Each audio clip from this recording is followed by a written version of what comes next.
Olá!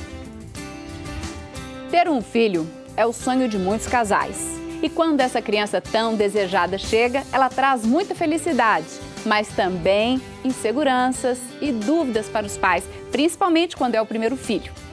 As condições de saúde dos primeiros anos de vida são fundamentais para o desenvolvimento humano. Para começar, é imprescindível fazer o exame de rastreamento de doenças, conhecido como teste do pezinho.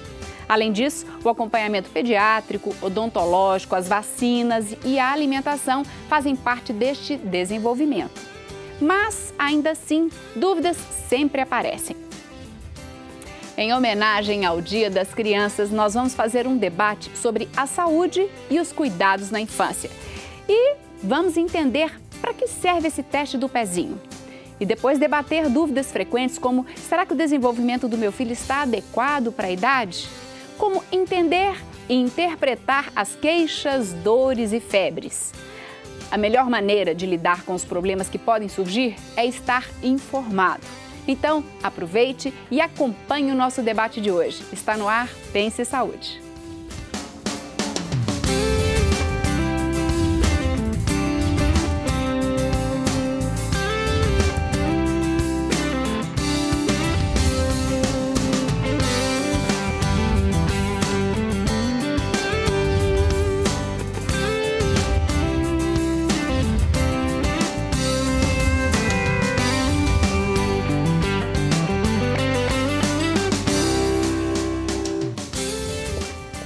Para falar sobre cuidados na infância, estão conosco hoje as pediatras doutora Amarilis Batista Teixeira e Denise Alves Brasileiro, ambas médicas cooperadas da Unimed BH. Eu aproveito para te convidar a curtir a página da TV Horizonte no Facebook e ficar sempre por dentro dos temas do nosso programa. E para a gente começar o programa, nós vamos entender o que é esse teste do pezinho e para que ele serve. Vamos acompanhar. O teste do pezinho é o nome popular atribuído à triagem neonatal. Este teste é destinado a diagnosticar precocemente doenças e anormalidades nos bebês recém-nascidos.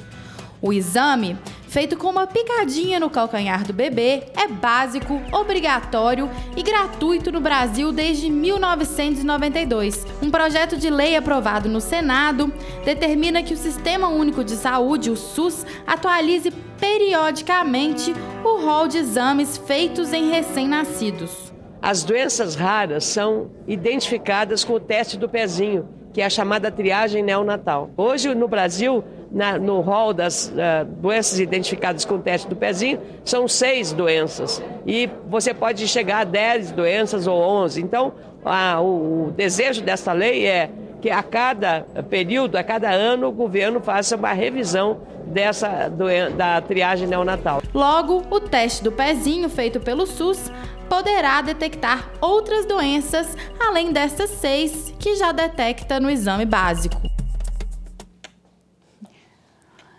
Gostaria de começar agradecendo a presença de vocês para virem ao programa no Dia das Crianças para falar sobre elas.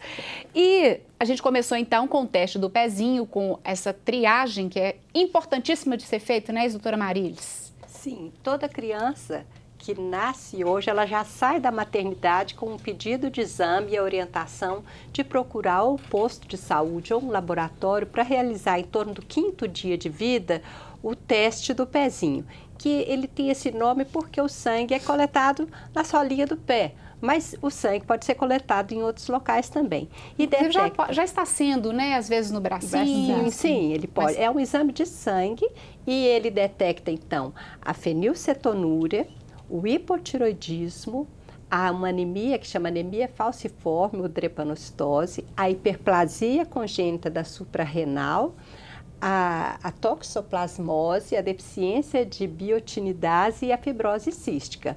No nosso governo, que em Minas Gerais, a gente já no PAD são 7 doenças. Então são 7 aqui, 7 doenças. Porque tem a toxoplasmose toxoplasmose também.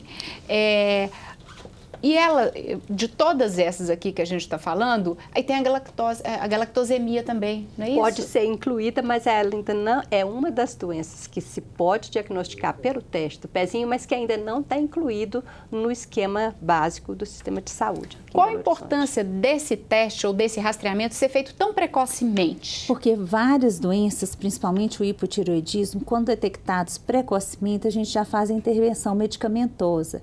E vou dar o exemplo do hipotireoidismo. Por exemplo, é uma doença que dá um comprometimento de retardo mental muito grande.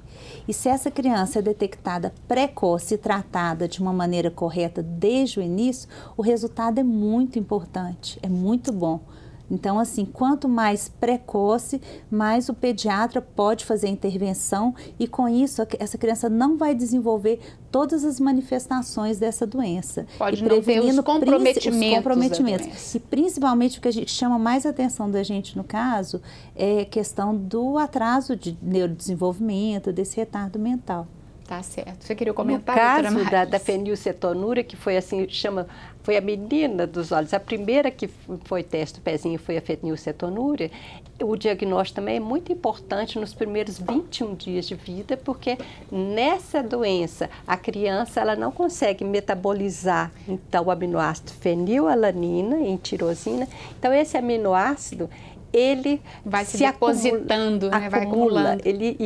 O nível elevado desse aminoácido é tóxico ao cérebro.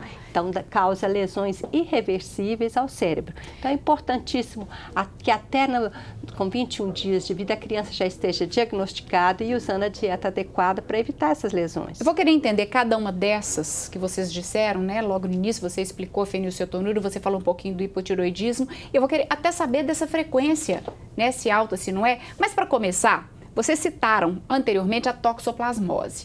E a gente sabe que ao longo do pré-natal, a mãe pode já fazer um exame de toxoplasmose para detectar se durante a gravidez ela contraiu a doença e existe algum risco de passar para o bebê. Então, faz alguma diferença esse exame, além do teste pezinho, ter sido feito pela mãe previamente? A mãe, durante toda a gravidez dela, se for uma mãe que nunca teve contato com a toxoplasmose, a gente fala, é uma mãe susceptível. Desde a primeira consulta de pré-natal, ela já vai fazer o exame, a sorologia de toxoplasmose. Se fala que essa mãe não é imune, não teve esse contato, então essa mãe, ela deve, o exame de sangue dela deve ser repetido em todos os trimestres da gravidez. Porque a toxoplasmose é uma doença que se feito o diagnóstico, ela tem tratamento durante a gestação até para diminuir o risco desse neném pegar a toxoplasmose e das complicações desse bebê. E, por exemplo, uma mãe que faz o teste do pezinho no neném que nasceu, e essa mãe foi susceptível, a gente tem muitos casos que no teste do pezinho detecta que essa criança está com a toxoplasmose. E às vezes essa foi uma mãe que não foi acompanhada no pré-natal da maneira correta. Certo. Porque se ela tivesse sido, no último trimestre teria feito esse pedido do exame dela, já feita essa detecção. Mas então é importante ressaltar que não é porque vai fazer no teste do pezinho que o obstetra não vai pedir o exame dessa mãe, no caso da toxoplasmose. Esse exame, por exemplo, a mãe fez ao longo de todo o pré-natal e no último trimestre foi detectada a presença de toxoplasmose. A mãe pode tratar durante essa gestação e aí retirar o risco do bebê nascer com toxoplasmose?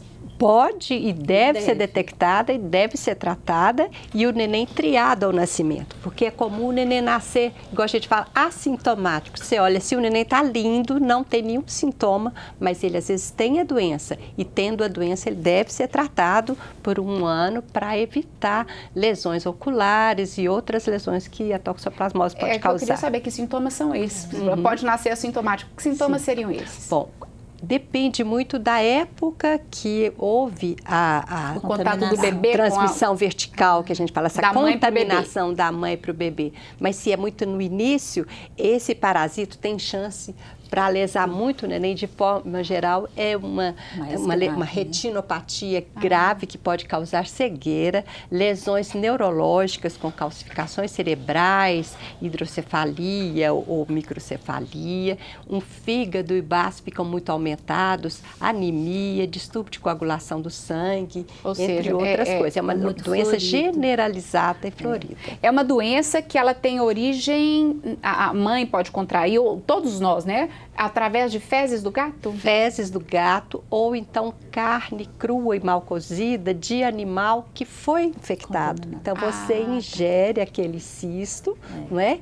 Então essa mania de comer carnes cruas, né? Na gestante a gente reforça mais isso de comer nada cru, Nada por cru, uma das né? coisas, esse risco da toxoplasmose. Carpaccio para mãe, gestante, nem pensar, né? Ou verduras mal lavadas que podem também, conter o cisto das fezes do gato. E quando às vezes a mãe tem gato ou vai manipular carne, é orientado que ela faça isso tudo com luvas para não se contaminar. Tá.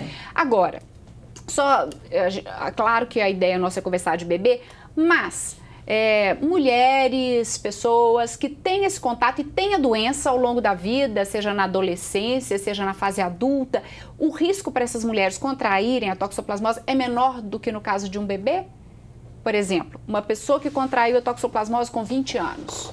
Não, são meios de contágio diferentes. No caso, o bebê adquire intraútero via placenta, né? Certo. E a mãe ou um adulto vai contrair oral. Externo, oral. Vira oral.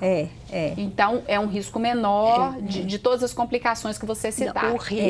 O risco da mãe adquirir, eu não sei te falar a porcentagem, mas existe, é muito comum, todo mundo pode contaminar. Mas o risco dela ter as lesões é muito menor do que quando é um bebê que está em formação. E essa pessoa que, por exemplo, contraiu a toxoplasmose na adolescência, ao longo da vida, quando ela engravida, então não tem mais o risco para o bebê?